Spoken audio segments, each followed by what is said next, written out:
পড়ুন রব্বি হাবলি মিনাস সালিহিন। এর অর্থ হচ্ছে, হে আল্লাহ, আপনি আমাকে নেককার সন্তান দান করেন। আওয়াজ করে পড়েন আমিন।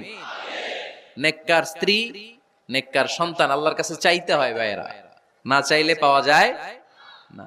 তাহলে 1 নম্বরে ভালো মায়ের ব্যবস্থা করলাম সন্তানের জন্য, 2 নম্বরে আমরা আল্লাহর কাছে দোয়া করলাম, 3 নম্বরে আল্লাহ দোয়ায় সাড়া দিলেন, আল্লাহ ছেলে বা মেয়ে কিছু একটা দিলেন, তখন শুকরিয়া করবেন কার?